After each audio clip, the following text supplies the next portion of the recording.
Adrienne here. Welcome back to my channel. Today's video is going to be a Q&A.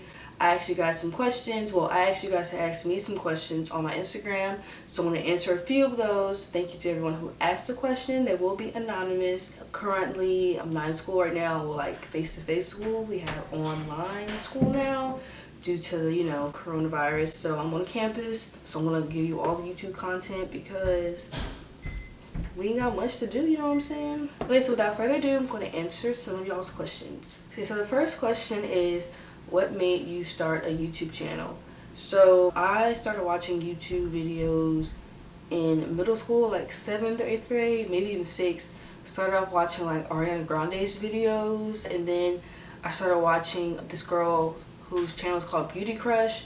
I think that's her name. And she did a lot of makeup tutorials, and I just started watching a whole bunch of those, and from there just expanded. And I never thought I would make my own YouTube channel because I was too nervous and like felt like people would judge me or talk about me or think it was weird.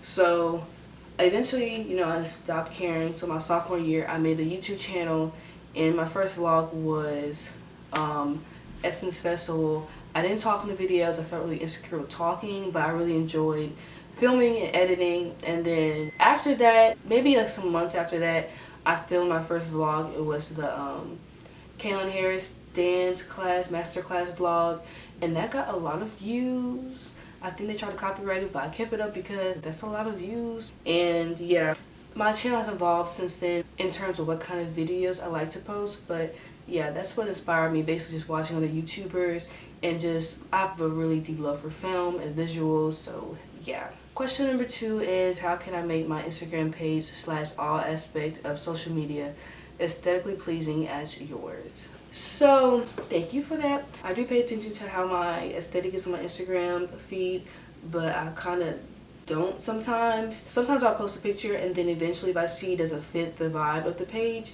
I'll just archive it even if it's a nice picture. I just did that recently.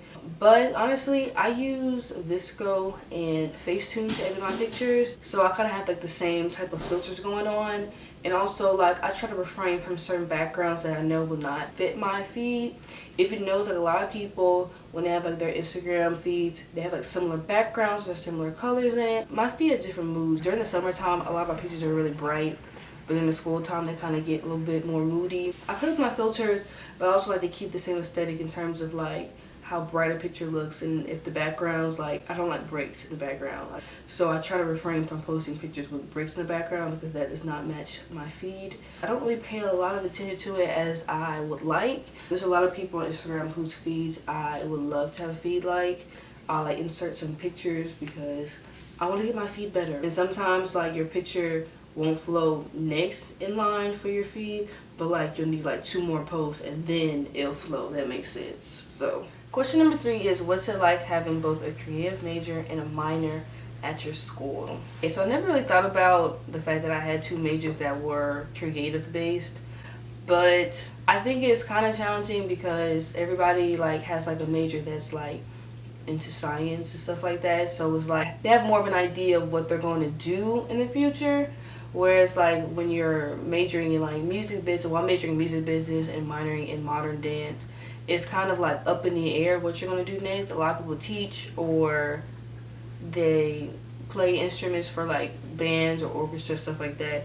So it kind of gets challenging because there's like a multiple pool of ideas and like different jobs you can take. Well, for me specifically, it's hard for me to figure out what I want to do in it. But it's pretty cool because those are 2 things that I like to do a lot, music and dance. It's cool to have that as like my class schedule, something that I enjoy. It's definitely not something that's for everybody. Question number 4 is, are you going to do a day in the life of a music major video? And that's something that's in the works. I was actually planning on doing that before the quarantine broke out. It's kind of hard being a music business major, and a lot of the stuff we do is interactive. Like we were in the studio with my audio recording techniques classes and stuff like that. So it's interesting to see how we're going to do this online, being that a lot of the stuff we had to like have access to like certain equipment. And then like the blues band I'm in, like we literally just sat and like sang and played instruments the whole time. So I don't know how he's going to work that out. I think it's interesting to see what people who are majoring in fields that are really interactive and how they convert that to online classes. I want to do a video for face-to-face classes and online classes. Question number 5 is how you manage to stay so focused. I think I have like subtle reminders. Sometimes I'm not always focused. If I have something due, I know at the end of the day it's going to be done before my deadline's due. So that's kind of how my mind works. I always have specific times where I can like sit and be still and do work. So like as of right now, like that's my job. I will go to my job and know that I'm going to get my homework done there because I don't really like doing homework later on at night because I'm super busy all the time. I also use a checklist. I have a list that says like needs to be done. Also, I have like alarms set because planners, stuff like that do not work for me. Spiritual wise, for staying focused, I try to read the word every day. I have like a devotion app. Do I always read it? No. But there's a morning and evening reminder. It'll show me with 2 different scriptures and devotions. So I try to do that. If I have time in the morning, or if it's just me, I'll play my morning playlist, and that has some worship music on it as well. That's pretty much how I stay focused. And I have people around me. If I see people around me that are constantly doing things that is advancing what their purpose is, it makes me want to do the same thing. I also asked for questions on Snapchat. Someone said you are really the entire package, an entire blessing. Thanks for the compliment. I appreciate it. I've been really working on my talents. The Lord has been working through me. Next question is, how do you stay so positive all the time? Love you. This is my little from Infinity. Love you too. I'm not always super positive, but I guess if you don't know me that well, it may not be like noticeable, but I do get like negative sometimes because especially recently I've been like upset a lot. There's specific people I confide in, so I try not to confide in like everybody because I know that sometimes when I'm mad, well, all the times when I'm mad, it's just for a moment. It's not going to be permanent. And I'm going to have a different mindset after I've calmed down from the situation. I always have a reminder in my head that, like, this is all temporary. Like, this too shall pass. And that how I react in this moment is, like, God's watching. So I want to make sure I'm pleasing Him. I'm not always perfect with that. I struggle with it, but I'm trying to get better at it. Knowing what's right, what's true, what's pure, that kind of helps me have a better mindset and stay positive. And I don't really like being negative, so when I feel myself doing that, it like really puts a weight down on me. So yeah. Are you going to make a UL or Corona quarantine video? Originally, I didn't think I was going to do that because I really don't know what to film because my schedule every day is like different. Well, I'm just starting to get in the hang of it, like going to work now and being on campus since we just got on lockdown. I guess I can film one tomorrow, just being that I know that I can go to work tomorrow and I don't know what the next day holds. So question number 9 is, where are your favorite places to shop? So I don't really shop a lot. Well, I normally go to thrift stores, so that's where a bunch of my attire is from. All of my clothes are given to me, like the leggings I'm wearing now. My coach had like just brought her clothes, so it's thrifted as well. She was just like, you know, take what you want. So I got a bunch of leggings, but I enjoy shopping at Forever 21, Shein, sometimes Pretty Little Thing. I don't always shop there, but that's the store that I'll browse online. Pretty much that's it. I really get majority of my clothes from thrift stores, whether it be Goodwill, Plato's Closet. Last question, what is your dream designer item?